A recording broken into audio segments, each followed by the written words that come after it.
off the edge of the county, but that really thick line that you see rolling through, you know, this is like a steamroller here into like a bulldozer. What happens is the rain comes down. It comes down very heavily, as it's doing right now, into Kershaw County and Lee County especially. And when that rain comes down, it eventually pushes to the ground and then spreads out from there. And once it spreads out from there, that's when we have that push of the colder air. So the gusty winds are going to go through. The temperatures are going to go down, probably 10 to 20 degrees, depending on where you are. And that's where Sumter is right now. Sumter is right on that line. Sumter and Shaw, really. It's going to be interesting to look at the Sumter and the Shaw reporting sites to see what they show as far as wind speeds when they do roll through. I'm going to show you temperatures real quick, because the temperatures did make it to 100 today, by the way. And as they made it to 100, you know, kind of added fuel to these storms. So Shaw is sitting at 88, so I don't think the front has gone through there just yet.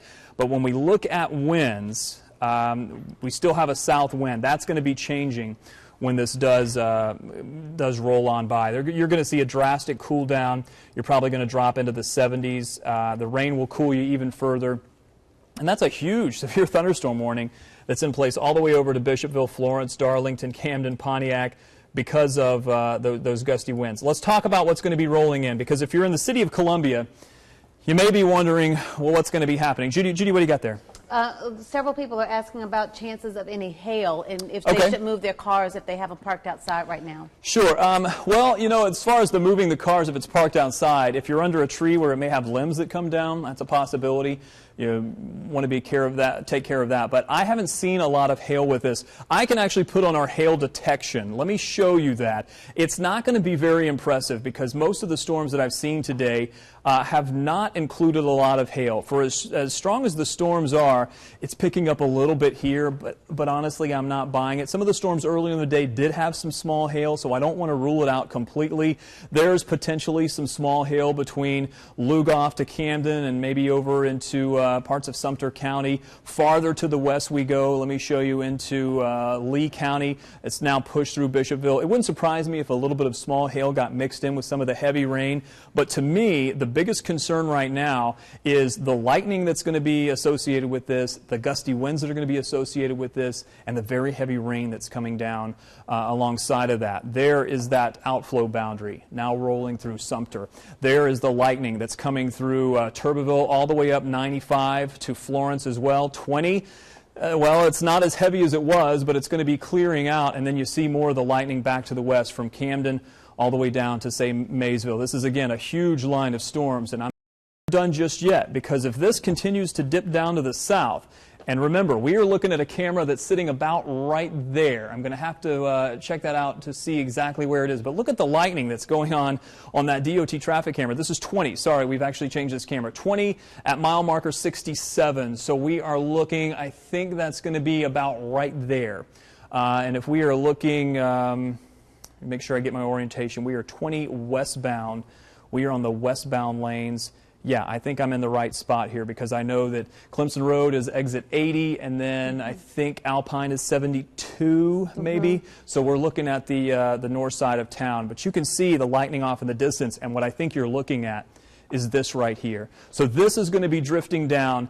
Richland County is already under a severe thunderstorm warning, at least the north side of the county, but that may at some point include the city of Columbia, all of it. Right now it's a little portion of it. Let me put on the radar so you can see.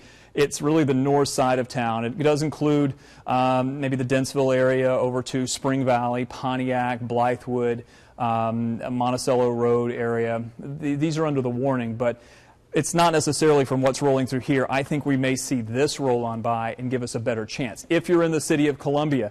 Now, if you're in Winsboro, you're about to get hit by around, gosh, I'm losing track now, 3 or maybe even 4 for some gusty winds that have come through. And you've already had some storm damage reports. Let me show you those. Let me see where I put those. I think I put them under alerts. Let me just pop that up real quick. Bear with me. I want to show you the local storm reports. That's what LSR stands for anybody that's out there wondering. I'll hide the banner so we can see. That was a wind gust earlier. This was the 46 mile per hour wind gust as the first round rolled through. This is what caused all the damage. If you were watching, our Mike DeSuma was out earlier in the day in Kershaw County. surveying. They had Highway 1 shut down. We had a house fire that occurred when trees came down on power lines. The power lines caught fire, caught the house on fire. Luckily, no one was injured there. That happened here in Lugoff to Camden, all along Highway 1, and the power lines were down right along Highway 1. If we get a chance, mute Judy's mic so she can take care of that phone call that she needs to take. Farther to the north and west, these occurred earlier. Whitmire had some stronger storms that rolled through. I think you have another round coming your way if you didn't already see that. And look at the lighting that just continues on that traffic camera. That's fascinating to watch, and I'm glad they left that up. If they need to switch it out, boy, that's just so impressive to watch. All right, let me put the warnings back on there so you can see. There's the warning that's in place. There's actually a couple here. Fairfield, Newberry, until 10 p.m. That's really this part of the warning. I know it's underneath the banner there. And then Kershaw, Lee, Richland, Sumter also includes, is anything left out there?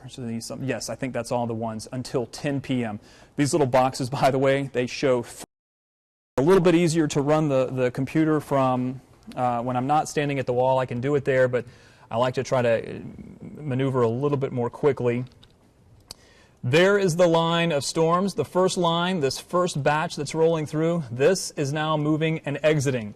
This next batch is rolling through, and this is the one that's going to bring another round of gusty winds. That's why there's essentially two warnings here. The first warning is essentially here, all of this. The second warning is this part right here. So if you are in Lexington County, maybe you're over the river, you're not under a warning just yet, but we're very carefully going to watch what happens. Here's the other thing, and I'm going to step back in front of the camera to show you this. Check this out. These gust fronts, these outflow boundaries, sometimes we call them different things, these oftentimes can cause problems if they collide. So once they do collide, see this one right here? This is what we were looking at earlier. And see that one right there? There's one right there. When these two hit, when these two come together and collide, we're going to see some storm development right there. So we're going to see that storm development over Fairfield County, and then that will drop into Richland County, potentially impacting the city. That's where I'm going to be watching. I'm not saying it definitely will happen, but we haven't used up any of the energy here into the metro area. It's still temperatures are into the 80s. I'm actually going to check the temperatures to see what they are. I'm just going to step off camera and click a button here, so bear with me. If you do happen to lose power, again, we're streaming. Most of you are watching us streaming either through Facebook Live. Hi, guys, on Facebook Live. Also on our app or on WISTV.com. Here's temperatures in the metro. Go ahead, Judy. I was going to just say, while you're taking a look at temperatures, Cindy is wondering if there's any concern about tornadoes tonight. I wouldn't say it's zero, but I wouldn't. It's not my biggest concern. Gusty winds and lightning are my biggest concern. The tornado threat is really small. Every now and then, those little outflow boundaries that I showed you, and I'll put those back on so you can see. Every now and then, those outflow boundaries, on the edge of them, or when they do collide, they can cause little spin-ups. Those little spin-ups, every now and then, they're very small to detect. They typically are very weak if we see any of those. The tornado threat is very small at this point, if not minimal. It's really the gusty wind threat and the lightning threat. And Jeff O'Shields is wondering how strong the wind gusts have been. Okay. And if you expect them to sustain throughout the next hour or two. Okay, I'm going to do a couple of things now that I'm over here. Okay. Here's one of the things that I'm looking at, and I may step in front of the camera again just to kind of walk you through what I've been seeing. I'm going to step in front of the green screen. Yep, looks like they've got it up. Okay, what we saw come through earlier, we had some 40 to 50 mile per hour wind gusts that rolled through parts of Kershaw County. This is the next batch. See that little bright spot here? Let me see if I can put this. Wind gusts are anywhere from, I'd say, 50 to 60 miles per hour. And that's why they issued the severe thunderstorm warning. The severe thunderstorm warning has been issued because of wind gusts maybe as high as 58 miles per hour. We did have some gusts 43 to 46 earlier in the day. Now, this is a second round of storms that has come through. So, with that said, the warning is in place. It's implying that 58 mile per hour wind gusts are possible here. With the little outflow boundary, the winds are probably going to pick up a good bit, maybe to 30 to 45 miles per hour, but the heaviest of the winds may be right in there. In fact, I think there's probably some gusty winds that are about to roll through Winnsboro yet again. If you're in Columbia and wondering about this, it's going to cool you down, but it's not moving very quickly, and the strongest of the storms have been to your east. So this is probably good news for us. If we can get that to roll past, It would stabilize the atmosphere. That's kind of what we want to see. If it collides with this outflow boundary here, we could see some storm development, and that could give us some harsher storms. It's not what I want to see, but again, the severe thunderstorm warnings are in place. These are in place until 10 o'clock, so we've got about 25 to maybe 30 minutes or so before these expire.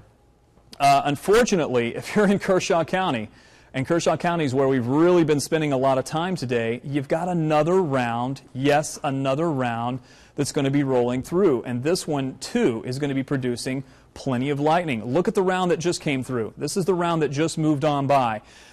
I know that it sounds like you're getting a break, but you've really been rocking and rolling here into parts of Kershaw County. But here's another one that's going to roll on by. If we keep getting these same storms rolling through, flooding will become more of a concern, and they're never going to get a chance to get some of the power back on, because I know there were power outages. If the crews go out and it's unsafe for the crews to be out there working on power poles with this much lightning rolling by, they just don't have the chance to do it. Let me stop the radar, and I want to query this one storm with lightning just to show you how much lightning has been going on in this Fairfield County storm, this new Fairfield County storm.